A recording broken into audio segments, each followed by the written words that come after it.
अमूमी तौर पे हमारे यहाँ जो मोहब्बत की शादियाँ कही जाती हैं वो ज़्यादातर नाकाम होती हैं और तलाक तक नौबत पहुँचती है। उसका सबब क्या कि कच्ची उम्र के बच्चे अपने जज्बात से फैसला करते हैं और उनकी नज़र के अंदर सिर्फ एक दो चीज़ देखने की होती है जिससे वो फैसला करते हैं। लेकिन कुहना मश्क और गरम सर्द चशीदा वालदैन इस बात को जानते हैं कि हमारी औलाद की तरजीहात क्या हैं और जो है वो इस दवाजी ज़िंदगी कैसे खूबसूरत गुजरती है। इसलिए वो जो फैसले करते हैं वो फैसले जो है वो बहुत अच्छे होते हैं। कभी ऐसा होता है कि औलादों को अल्लाह ताला फ़हम, फ़रास्त और अक्ल व खिरत की फरावानियाँ नसीब कर देता है और वालदैन वाक़अतन फ़हम और समझ में उस मुकाम पे नहीं होते, तो सादतमंद औलादें उस वक्त भी अपने वालिदैन को शामिल करती हैं और उनके फ़ैसले अच्छे भी होते हैं। लेकिन अमूमी तौर पे होता है कि चाहे वो स्कूल, कॉलेज और यूनिवर्सिटी में ना भी गए हों वालिदैन,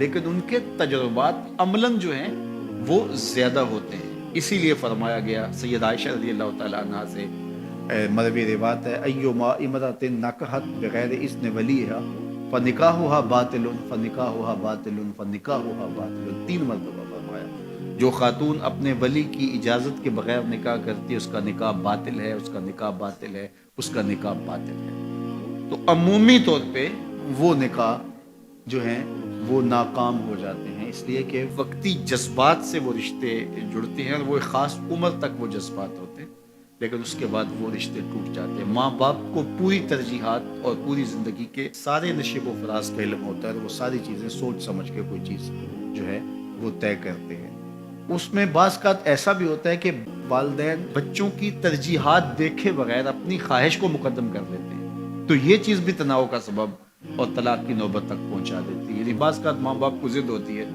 कि मैं अपने रिश्तेदारों में ही अपने बच्चे का निकाह करना है और वो बेटी जो है उसका मिजाज नहीं जुड़ रहा होता। तो ये ख्वाहिश अच्छी है, लेकिन अगर उनकी ज़िंदगी तल्ख होगी तो अपनी ख्वाहिश को औलाद के लिए कुर्बान करना होगा। बहरहाल जो भी ज़राए हैं तलाक के, जो भी असबाब हैं, मुहर्रिकात हैं, नतीजा अगर तलाक तक पहुंच जाए, मर्द को फिर भी उसकी मर्दानगी रोक रही होती है और औरत बिला झिझक जब वो जज्बात में आती है तो वो तलाक मांगने में देर नहीं करती। और बहुत सारी तलाक जो जज्बाती माहौल में होती हैं उसमें कसूर खातून का होता है कि वो तलाक मांगती है।